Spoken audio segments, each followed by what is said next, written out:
I'm Hari, and today I'm trying to teach you a new recipe called Chettinad Chicken Gravy. Let's start. So now let's see the ingredients. Onto my side, that is towards the down, we have the ginger garlic paste and some turmeric and some whole spices. You can look at that. It's some jeera and your cinnamon and lavang. And the one with the spoon is actually called brown colored sugar. That's taken from the palm sugar. So slightly you're going to use it for taste.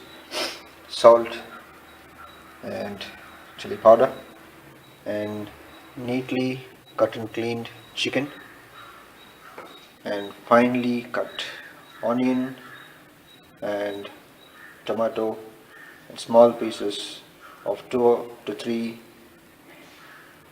chilies and also some mint leaves. So switching on the gas, put the tawa in place and slightly heat it up. So now you see the pan is completely dry, so pour some oil into it, maybe 2 or 3 tablespoons should be okay. Okay, now you can see the oil slightly getting heated up, so wait for it to heat it until it's able to cook. Okay, so now you can see the spices already there, after which I'm just trying to put the onions slowly. Make sure that the oil doesn't spill on you, it might hurt. And then now just try to saute slowly and make sure the mixture is proper. So saute the spices with the onion, and you could see the onion turning into slightly pinkish, and after some minutes it will become golden brown. So wait until that becomes golden brown. At this moment you can put the cut chilies there. So again do saute.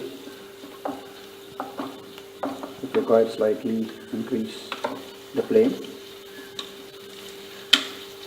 You could see it's slightly turning into golden brown. So wait for it patiently so you get the real taste there. Okay, at this moment now you put the turmeric powder, slightly sprinkle it across and make sure it's evenly sprinkled so that the saute comes out nicely. You need to spread it properly as I'm just doing it. Continue the saute. So it should look something like this. Getting cooked nicely.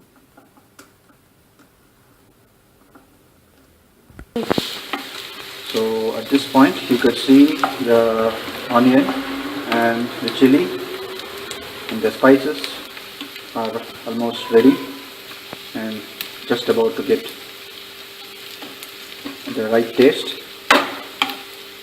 So now you have to put some ginger garlic paste, maybe this much for the quantity which I am trying to do, and continue the saute. And once you do that, make sure the flame is low so that the moisture and the ginger garlic paste doesn't stick onto the pan, or else it might get brown, or maybe it might get some black patches in the bottom of the pan. So make sure it's on the low flame and keep the saute going in a neat and complete manner. Now at this point you could see the golden brown color. Hope it's visible to you.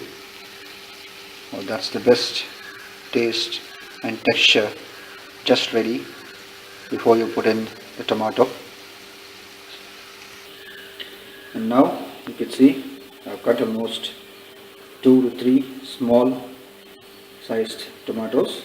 Maybe if you require more, you can do it. And at this time, just put everything in there and continue to saute.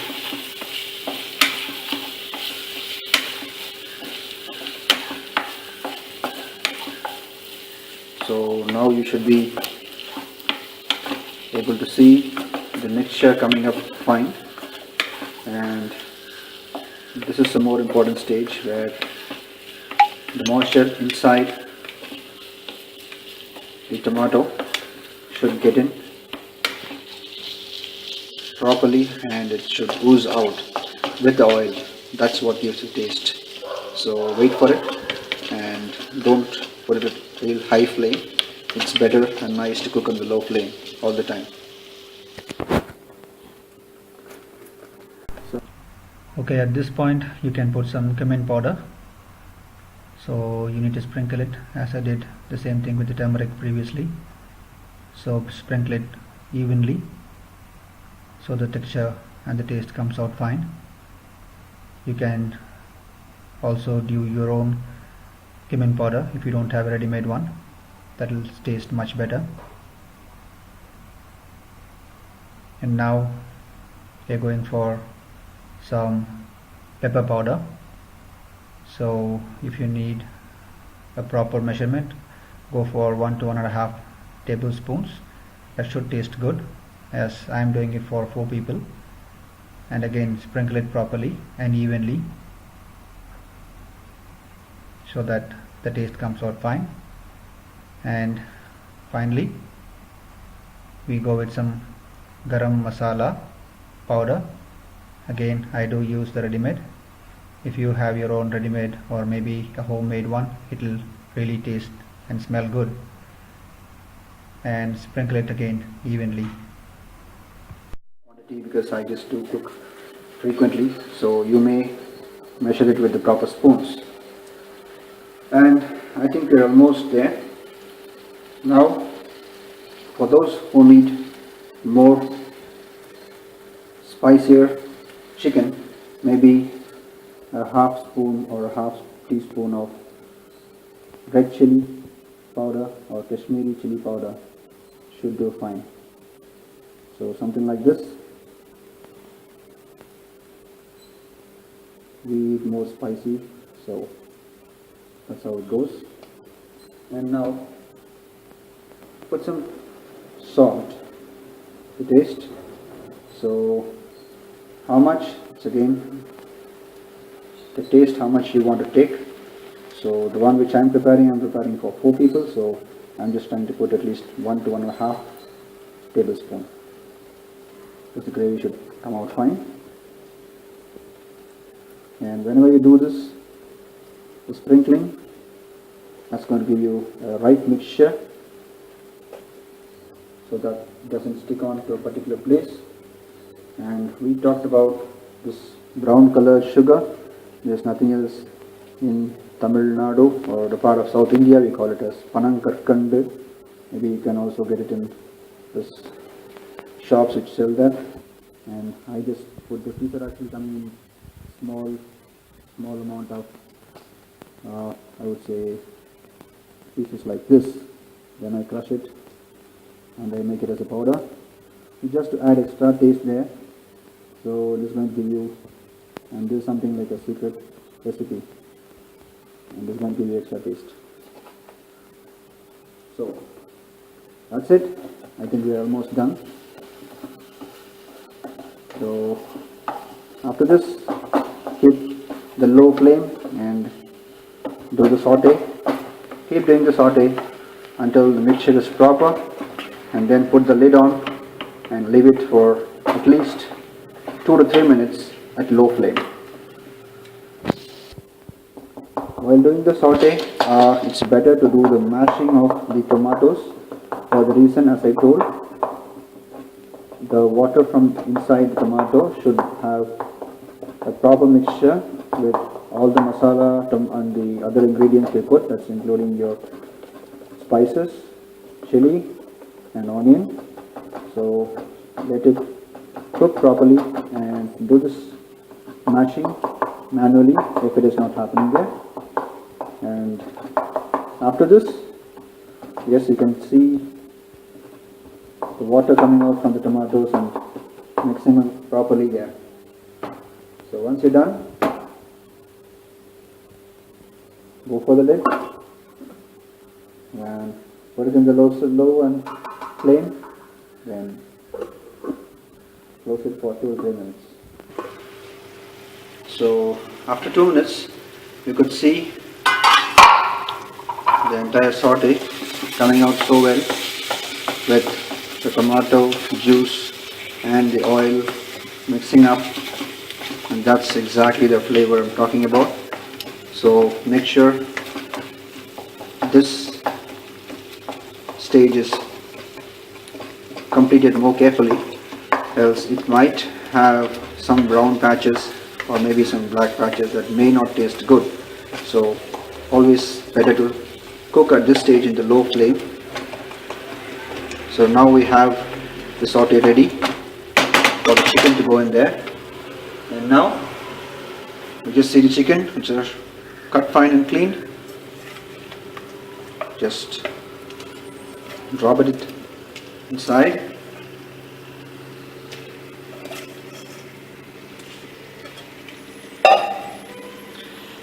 And continue the saute.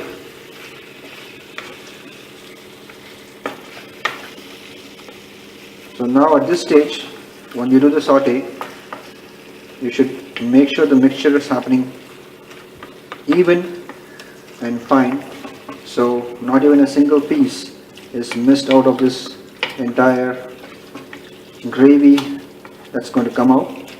So make sure you properly stir it, and that's how you do it. So now it looks yummy. At this stage, all you need is some mint leaves, put it on top. I've actually washed it and then dried it, so it looks slightly older. Maybe you can have the fresh one. And again, close the lid, leave it for another 5 to 6 minutes. So after 2 to 3 minutes, you could see the chicken releasing all the water from inside, and that's exactly what we need. So again, do some saute there, do a proper mix, and again go ahead and close the lid for another 2 to 3 minutes. Okay, so it's almost like 5 to 6 minutes I've closed it. So you could see it has come out really nice, and the smell is really good, and obviously tastes nice as well. So that's about it. So you just keep it, and you can use it for rice, chapati, or any kind of naan bread, and it's so tasty even if you just eat it like that. So that's about it. So we have Chettinad Chicken Gravy for you. Enjoy. Great time. Until I meet you next time. Bye. Bye. Video done by Keshav Prakash, and that is my son. Thanks.